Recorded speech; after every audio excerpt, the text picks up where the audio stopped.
जय हिंद, वंदे मातरम। आदत परिवर्तन का सुनहरा नियम। परिवर्तन क्यों होता है? मैदान के अंतिम छोर पर लगी घड़ी समय दिखा रही थी। खेल खत्म होने में अभी केवल 8 मिनट और 19 सेकंड का समय बचा था। मैदान पर टम्पा बे बुकानेर्स टीम खेल रही थी, जो न केवल नेशनल फुटबॉल लीग बल्कि व्यावसायिक फुटबॉल के पूरे इतिहास की सबसे बुरी टीम थी। पर इस टीम के मुख्य कोच, जिन्हें हाल ही में नियुक्त किया गया था, को खेल खत्म होने के कुछ ही मिनट पहले आशा की एक किरण नजर आने लगी। 17 नवंबर 1996 को रविवार का दिन था और शाम होने वाली थी। बुकानेर्स टीम अमेरिका के सैन डिएगो शहर में चार्जर्स टीम के साथ खेल रही थी। चार्जर्स टीम पिछले वर्ष सुपर बोल में अपना प्रदर्शन दिखा चुकी थी। इस मैच में बुकानेर्स 17-16 से पीछे चल रही थी।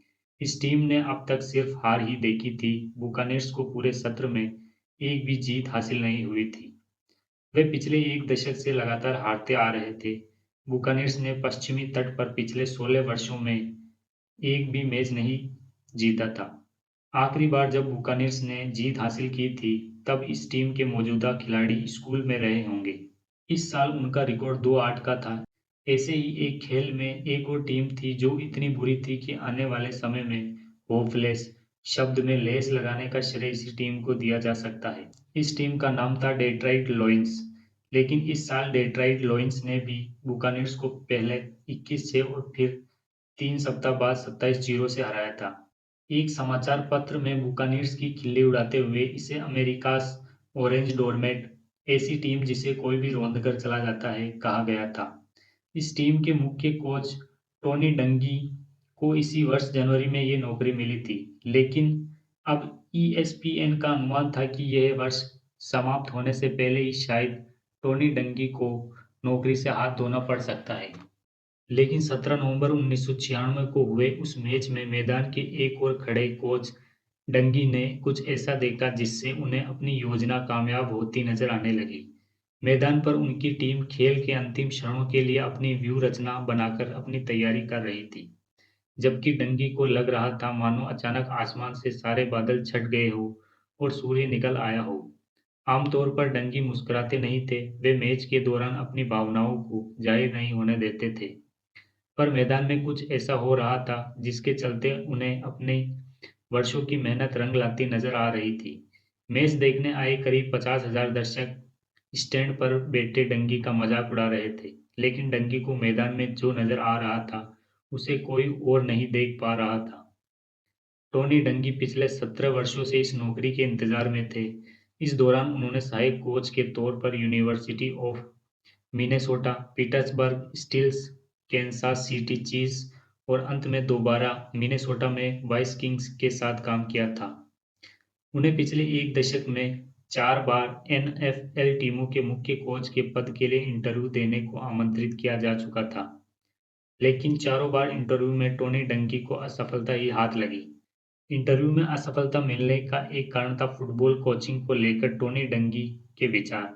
इंटरव्यू के दौरान डंगी पूरे धैर्य के साथ अपने विचार सामने रखते हुए बताते थे कि खेल में जीत हासिल करने का सबसे अच्छा तरीका है खिलाड़ियों की आदतें बदलना।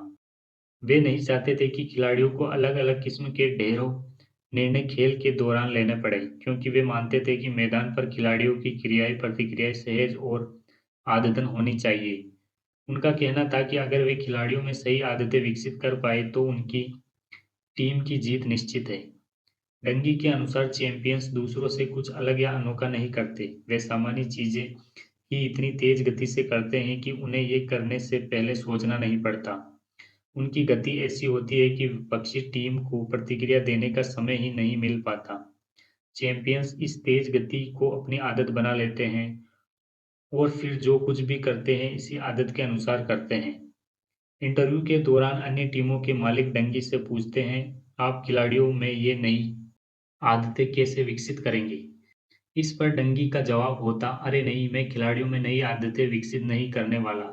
फिलहाल इन खिलाड़ियों की जो भी आदतें हैं उन्हें विकसित करने में उन्होंने पूरा जीवन लगाया है, ताकि उन आदतों की मदद से ही उनका एनएफएल में चुनाव हो सकता है। इसलिए कोई भी खिलाड़ी केवल एक नए कोच के कहने भर से अपनी जीवन भर की आदतें नहीं छोड़ सकता। यही कारण था कि डंगी खिलाड़ियों में नई आदतों को विकसित करने के बजाय केवल उनकी पुरानी आदतों को परिवर्तित करना चाहते थे। आदतें 3 चरणों वाला फंदा होती है: इशारा, क्रिया और इनाम। डंगी का अनुमान कहता था कि यदि इशारा और इनाम समान रखकर केवल क्रियाओं को परिवर्तित किया जाए तो आदतों में बदलाव लाया जा सकता है। इसलिए उन्होंने ये तय किया कि वे आदतों के फंदे के दूसरे चरण यानी क्रिया पर अपना ध्यान केंद्रित करेंगे। डंगी खिलाड़ियों के दिमाग में पहले से बनी क्रियाओं का उपयोग करके उनकी पुरानी आदतों को परिवर्तित करना चाहते थे। डंगी की प्रशिक्षण नीति से आदत परिवर्तन का एक सुनहरा नियम सामने आया। विभिन्न स्टडी से स्पष्ट हो चुका था कि परिवर्तन लाने का सबसे शक्तिशाली तरीका यही है। डंगी जानते थे कि इंसान अपनी बुरी आदतों को जड़ से कभी नहीं मिटा सकता। डंगी समझ चुके थे कि इंसान के पुराने इशारों और इनाम को जस का तस रखते हुए केवल एक नई क्रिया का इस्तेमाल करके आदत परिवर्तन करना संभव है। आदत परिवर्तन का सुनहरा नियम भी यही है कि पुरानी आदत को परिवर्तित करने के लिए उसका इशारा और इनाम जस का तस रखते हुए इस फंदे में एक नई क्रिया जोड़ दी जाए। इस नियम का पालन करके किसी भी आदत को परिवर्तित किया जा सकता है। इस सुनहरे नियम ने शराब, मोटापा, ओसीडी और ऐसी 100 से भी अधिक घातक समस्याओं के इलाज में महत्वपूर्ण योगदान दिया है। इस नियम को समझकर लोग खुद भी अपनी आदतों में बदलाव ला सकते हैं। जैसे अधिक चटपटा खाने की आदत तब तक परिवर्तित नहीं हो सकती जब तक पुराने इशारे और इनाम प्राप्ति की तीव्र इच्छा को पूरा करने के लिए सही क्रिया न चुनी जाए। इसी तरह जब तक निकोटीन की इच्छा को शांत करने के लिए कोई अन्य क्रिया नहीं मिल जाती, तब तक धूम्रपान की आदत छोड़ना बहुत मुश्किल होता है। डंगी ने अलग-अलग टीम के मालिकों को 4 बार आदतों पर आधारित अपना ये दर्शन समझाया। चारों बार इन मालिकों ने विनम्रता से डंगी की बात सुनी और उन्हें इस बात के लिए धन्यवाद दिया कि वे अपना कीमती समय निकालकर इंटरव्यू के लिए आए। पर चारों मौकों पर टीम के मालिकों ने नौकरी के लिए डंगी की जगह किसी और को चुना। 1996 में बुकानीर्स के परेशान मालिक ने डंगी को इंटरव्यू के लिए बुलाया। डंगी टैंपा बे गए और वहां उन्होंने एक बार फिर टीम को जिताने का अपना दर्शन सामने रखा। इंटरव्यू के दूसरे ही दिन उन्हें नौकरी पर रख लिया गया। आदत परिवर्तन का सुनहरा नियम: बुरी आदतों को जड़ से नहीं मिटाया जा सकता, उन्हें सिर्फ परिवर्तित किया जा सकता है। ये तरीका इस प्रकार काम करता है: पुराने इशारे का इस्तेमाल करना जारी रखें, इनाम को जस का तस रखें, सिर्फ क्रिया को बदल दें। डंगी की इस योजना ने कुछ ही समय में बुकानेर्स को फुटबॉल लीग की सबसे सफल टीम बना दिया। आगे चलकर वे एनएफएल के इकलौते कोच बने जो लगातार 10 वर्षों तक प्ले ऑफ्स में पहुंचे। इसके अलावा वे सुपर बोल जीतने वाले अफ्रीकन अमेरिकन कोच भी बने और व्यावसायिक खेलों के दुनिया की सबसे आदरणीय हस्ती बनकर उभरे। उनकी प्रशिक्षण नीतियां न केवल फुटबॉल लीग में बल्कि हर खेल में अपनाई जाने लगी। उनके इस तरीके ने खिलाड़ियों के अलावा अन्य लोगों को भी अपनी आदतें बदलने का रास्ता दिखाया। लेकिन ये सब तो बहुत बाद में हुआ। फिलहाल सैन डियागो के उस मैदान के किनारे खड़े डंगी के मन में केवल एक ही विचार था: जीत का। मैदान के एक किनारे खड़े डंगी ने ऊपर लगी घड़ी पर नजर डाली। खेल का समय पूरा होने में अब केवल 8 मिनट और 19 सेकंड बाकी थे। हमेशा की तरह बुकानेर्स खेल में पीछे थे और उनके लिए गोल करने के अवसर खत्म होते जा रहे थे। हालत ये थी कि अगर उनके डिफेंस के खिलाड़ियों ने अब भी कुछ नहीं किया तो इस मैच में भी उनकी हार निश्चित थी। गेंद सैन डियागो की 20 यार्ड की रेखा में थी।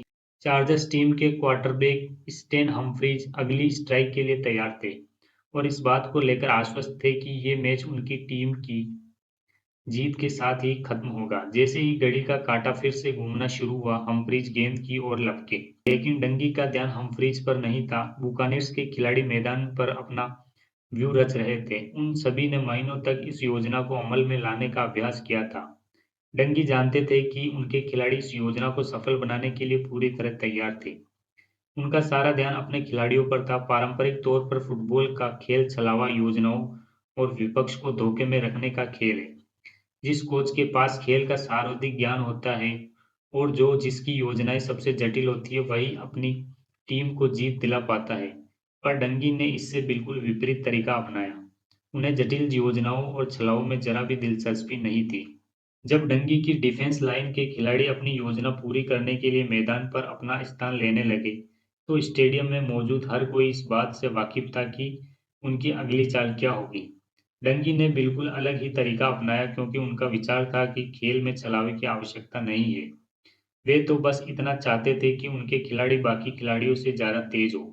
फुटबॉल के खेल में एक-एक मिली सेकंड बहुत महत्वपूर्ण होता है। यही कारण था कि डंगी ने अपने खिलाड़ियों को ढेरों युक्तियाँ सिखाने के बजाय बस कुछ ठोस और कारगर युक्तियों पर ध्यान केंद्रित करना सिखाया और दिन-रात सिर्फ उन्हीं का अभ्यास करवाया था। यह अभ्यास इस तरह करवाया गया था कि इस दौरान खिलाड़ी मैदान में जो भी क्रिया करे, वह उनकी आदत बन जाए। ये ऐसी नीति थी जो अगर कारगर साबित हुई तो डंगी के खिलाड़ी मैदान में इतनी तेजी दिखाते कि विपक्षी टीम को सोचने का मौका भी नहीं मिलता। सब कुछ डंगी की योजना पर टिका हुआ था। अगर उनके खिलाड़ी क्रिया करने से पहले ज़्यादा सोचते या हिचकिचाते या फिर वे क्रियाएं उनकी आदत ना बनी होती तो पूरी योजना पर मिनटों में पानी फिर सकता था। और अब तक डंगी के खिलाड़ी हमेशा गड़बड़ियां ही करते आए थे। लेकिन इस बार अपनी 20 यार्ड की रेखा के अंदर खड़े बुकानेर्स के खिलाड़ियों में कुछ तो ऐसा ज़रूर था जो बिल्कुल अलग था। जैसे बुकानेर्स के डिफेंसिव छोर पर रेगन अपेक्षा स्क्रीमेज लाइन में 3 पॉइंट की मुद्रा के साथ खड़े थे। लेकिन अपने स्थान पर खड़े अपेक्षा का ध्यान टीम के बाकी खिलाड़ियों पर नहीं था। इसके विपरीत वे केवल उन इशारों पर अपना ध्यान केंद्रित करने में लगे थे, जो उन्हें डंगी ने सिखाए थे। सबसे पहले उन्होंने विपक्षी लाइनमैन के पैर की ओर देखा। उसने अपने पंजे पीछे की ओर मोड़ रखे थे, जिसका मतलब था कि बुकानेर्स के क्वार्टरबैक के वहां से गुजरने से पहले ही ये लाइनमैन कुछ कदम पीछे जाकर उसे ब्लॉक करने के लिए तैयार था। इसके बाद अपेक्षा के लाइनमैन के कंधों पर गौर किया, साथ ही ये भी परख लिया कि उसके बगल में खड़े खिलाड़ी और इसमें कितना अंतर है। लाइनमैन के कंधे अंदर की ओर झुके हुए थे और उसके बगल में खड़े खिलाड़ी और उसके बीच का अंतर अपेक्षा से कुछ कम था।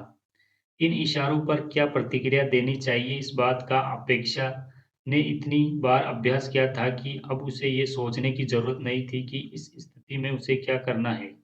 उसे तो बस अपनी आदतों का अनुसरण करना था, जिनका अभ्यास बार-बार करने से क्रिया आदत में तब्दील होती है। सैन डिएगो का क्वार्टरबैक स्क्रीमेज लाइन की ओर आया। उसने पहले दाईं ओर देखा और फिर बाईं ओर, फिर 1, 2, 3 चिल्लाते हुए गेंद अपने कब्जे में ले ली। इसके बाद वे 5 कदम पीछे गया और सीधा खड़ा हो गया। उसने अपना सिर उठाकर ये जायज़ा लिया कि गेंद किस रिसीवर की ओर मारी जाए। खेल शुरू हुए 3 सेकंड बीत चुके थे। स्टेडियम में मौजूद हर इंसान की आंखें और सारे टेलीविज़न कैमरा चार्जर्स क्वार्टरबैक पर केंद्रित थे। इसके चलते अधिकतर लोग बुकानेर्स की क्रियाएं देखने में असफल रहे। जैसे ही गेंद हम्फ्रीज के पास आई, अपेक्षा फौरन एक्टिव हो गए। खेल शुरू होने से पहले ही क्षण में उन्होंने दाईं ओर बढ़कर स्क्रीमेज लाइन पार कर ली। ये इतनी जल्दी हुआ कि चार्जर्स का ऑफेंसिव लाइनमैन उनका रास्ता नहीं रोक सका। अगले ही क्षण अपेक्षा तीव्र गति से उस ओर दौड़े। उसके अगले क्षण में वे क्वार्टरबैक के काफी करीब जा पहुंचे। अपेक्षा की गति इतनी तीव्र थी कि ये गौर कर पाना मुश्किल हो गया कि उनके पैर इतनी चपलता से किस ओर मुड़ रहे हैं। इसके कारण चार्जर्स के ऑफेंसिव लाइनमैन के लिए ये अनुमान लगाना नामुमकिन हो गया कि अपेक्षा किस ओर जाएंगे। जय हिंद, वंदे मातरम।